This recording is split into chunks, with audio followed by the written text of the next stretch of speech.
Coming up in the news, it's the first day back to school for some local institutions. Here are what education officials say they are looking forward to. Also, details on the national exams given during the Ministry of Health's press conference today. And a woman murdered in her home over the weekend in Abaco. The Bahamas Tonight, the Northern Edition, starts now. This is the Bahamas Tonight, Northern Edition.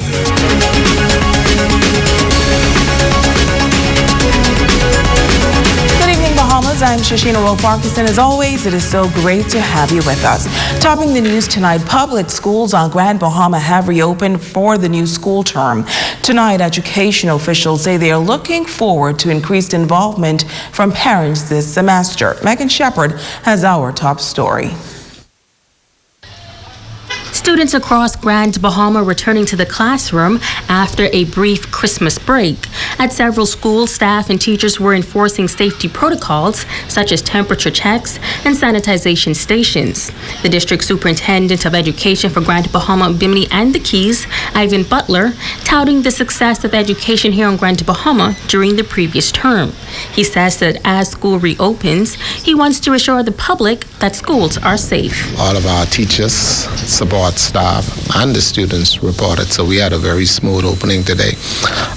We are continuing the face-to-face instructions which we began last term, and so we are very pleased with the way it went last term, and so we anticipate a smooth operation of schools this year.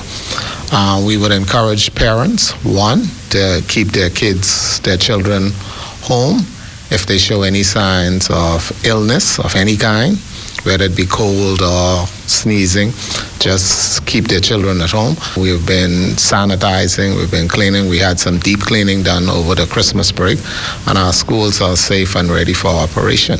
He says during this new school term, administration is looking forward to increased involvement from parents. We want parents to also know that during the course of each month, we will have COVID updates, and so our schools will be dismissed one day during the third or second week on a Thursday. So teachers will be updated by the Ministry of Health and Dr. Bartlett.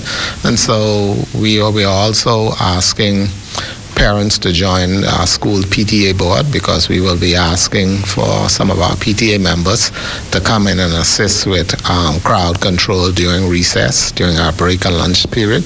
So we continue to keep our students and teachers and support staff safe during this pandemic. Now, the Ministry of Education will be live streaming an update regarding BJC and BGCSE results. We encourage parents to go on and see exactly and find out exactly what the results look like. We are very pleased in Grand Bahama the way we were able to get school up and running, but that was due to the help of, again, the Ministry of Health, the entire Grand Bahama community. Many NGOs came to our assistance. Butler is also commending all staff members that have contributed to the successful school term. I really would like to thank the effort that our principals, administrators, teachers, and support staff, the work they've done and continue to do in keeping our campuses safe. Schools are operating very orderly, and they are doing a tremendous job. And so, as the district superintendent, I really applaud the work that our teachers and our support staff are doing at this time. So they are to be commended for a job well done. Megan Shepard, ZNS Network News. Thanks, Megan. Well, the results of the 2020 national examinations were released by the Ministry of Education in December. The ministry hosting a press conference in the nation's capital this afternoon, giving greater details on those exam results. The Minister of Education says he is pleased with the outcome despite the decrease in the number of students sitting the exams last year. Our Jamila Mizik reports. children got. But the Ministry of Education hosting a press conference Monday afternoon in the nation's capital. The Minister of Education, the Honorable Jeffrey Lloyd, noting that there were several challenges across the country in 2020 and the effects of the COVID-19 pandemic threatened to wreck the education system. He says the national examinations were delayed due to the COVID-19 pandemic, but the ministry found it necessary to not deny students the opportunity to take the national examinations once it was safe to do so. They were given the choice to sit the examinations. And we believe that those who wish to take it should be allowed to exercise their democratic and academic rights to do so. This was a choice that they had to make. And in offering them this opportunity, the Ministry of Education strove to ensure that all educators and the youth of the nation were treated with the utmost respect, regard for their physical, emotional, and mental well-being. The minister says the entire examination exercise was a success and it was a remarkable accomplishment. Lloyd sharing that there have been some erroneous claims about the results of the national examinations and he wants to set the record straight. He says he admits that the Bahamas system of education is not perfect. It has its share of challenges. I've said ever so long that education is everyone's business. No one has the luxury to sit on the sidelines, complain, criticize, or throw jabs. Everyone must get involved. The question then is to each of us, are we all doing our part to ensure that these common denominators are a part of the Bahamas' education system? The results for the examination were released in December.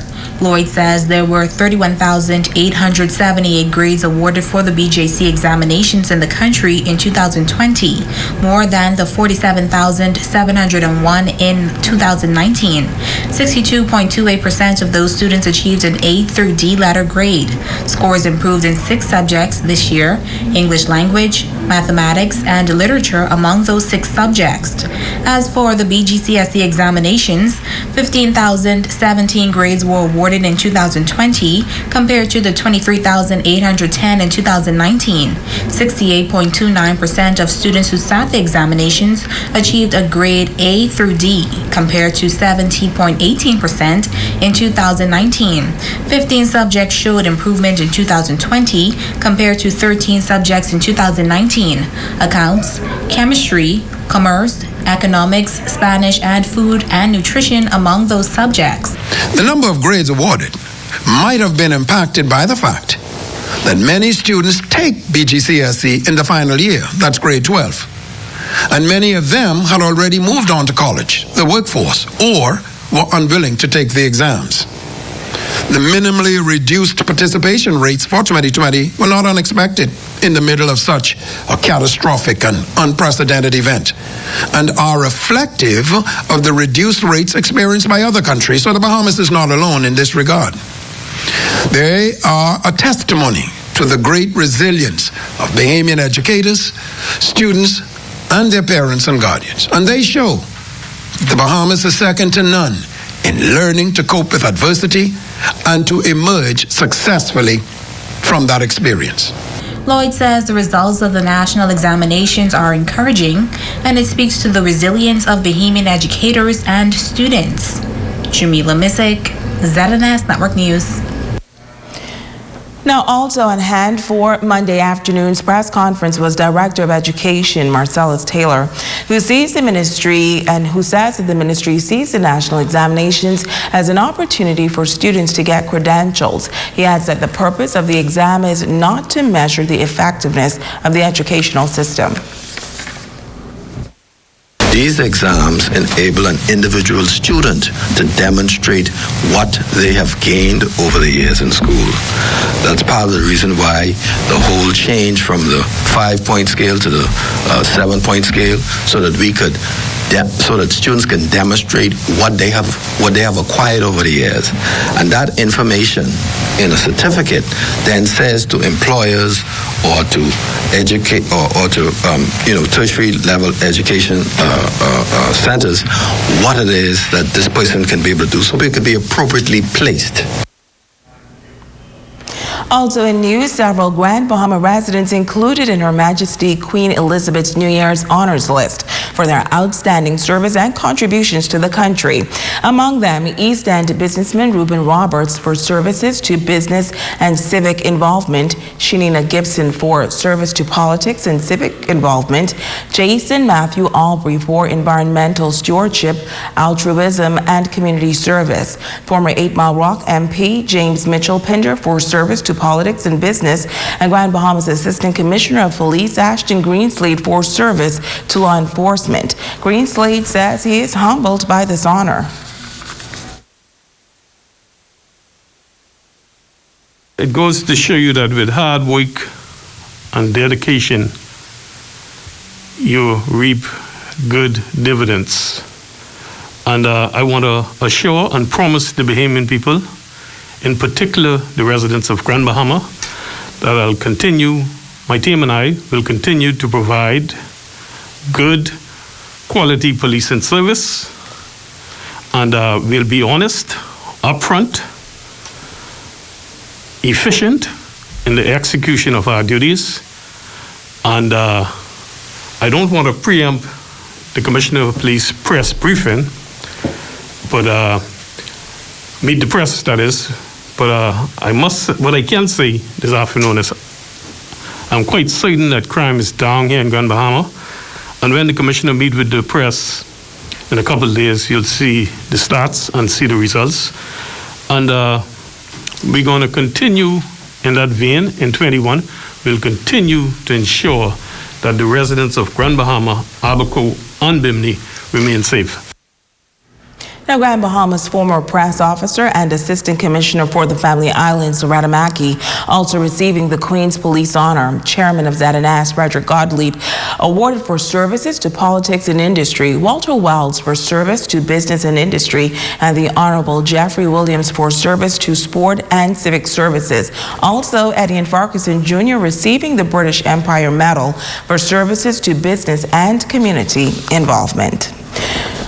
A group of foreign-born fishermen have threatened to file a constitutional motion against the government over its fisheries bill. Minister of Agriculture and Marine Resources, the Honorable Michael Pintard, who has been vocal on the fisheries bill that seeks to prohibit non-Bahamians from partaking in commercial fishing in Bahamian waters, is addressing this issue. Jay Philippe has more. There has been a stir recently concerning the Fisheries Bill 2020 and the Immigration Amendment Bill, which seeks to ensure that work permits are not granted for commercial fishing amid a threat from a group of foreign-born fishermen. Minister of Agriculture and Marine Resources, the Honorable Michael Pintard, says that there will be no adjustments made to the bill. He reaffirms that this bill looks at how to manage each marine species so that they survive. He also tackles the issues of whether or not a sector should be reserved for Bahamians. It is that component of the bill that has drawn some criticism from some folks. We are sympathetic to the handful of persons who feel that they are disadvantaged by this bill. And I say a handful because the foreign divers in the Bahamas apply for somewhere on average about 40 compressor permits every year, or dive permits every year. We issue 1,000 to Bahamians. So the vast majority of permits that are given or requested are by Bahamians. So the notion that we do not have sufficient Bahamians diving, I do not believe it's actually accurate. Pintard says that the overwhelming majority of the public and the stakeholders in the fishing community supports the introduction of the bill that has been in the making for over 10 years, with the widest possible consultation on the various things necessary to fix the fishing industry. So this bill is improved governance of the sector. It allows us to harmonize the international agreements that we have signed with local laws.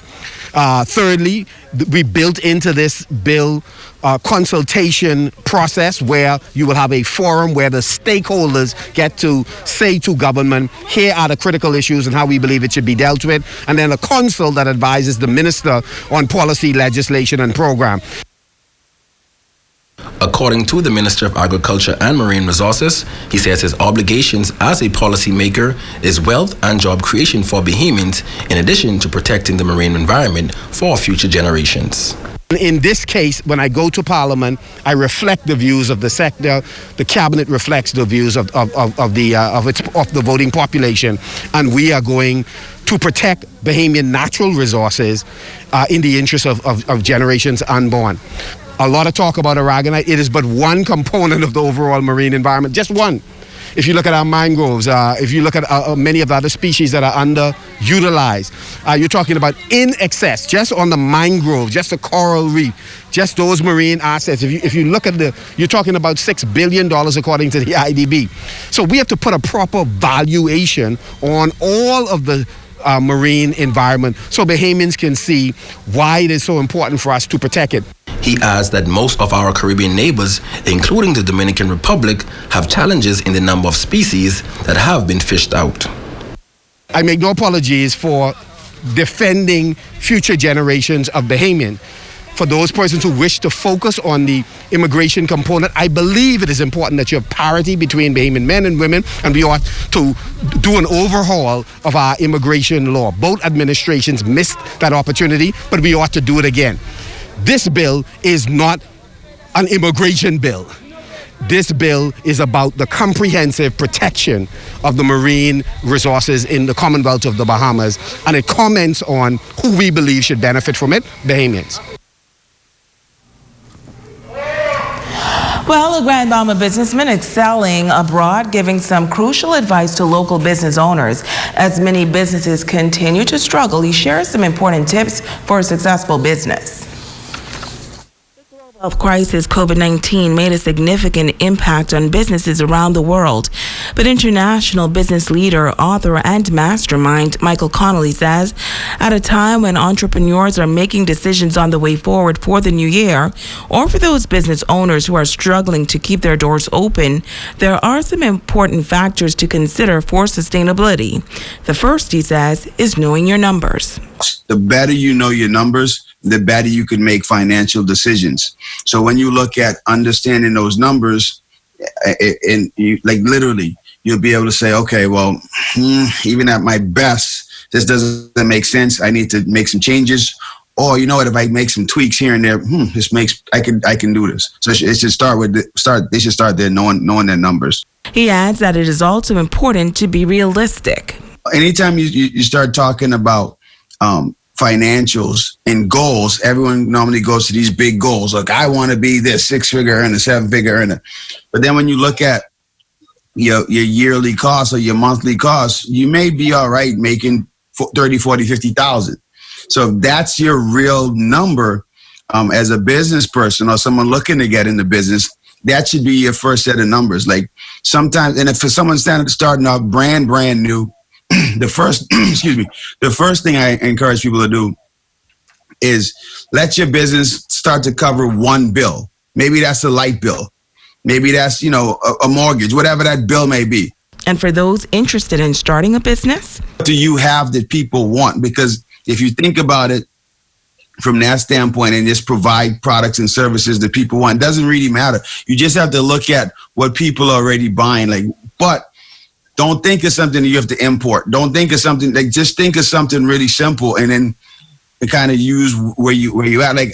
Once again, thinking about I think back to when I was young, and I was always impressed with the kids that were selling peanuts on the corner. Like they're hustling. They're using the resources that they have to get it done. So that's the kind of things you have to look into. Don't overthink it. Don't worry about not having a big budget. All of that stuff will just become barriers because you start focusing on what you don't have. The key is to focus on what you do have and figure out how to create something that other people want or need, and then you just service them with that. Connolly says one of the biggest lessons that should be taken into 2021 from a business standpoint is knowing when and how to adjust.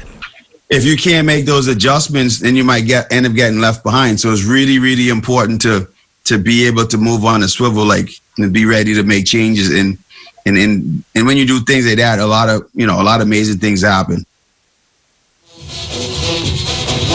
Stay with us. We'll be back right after this.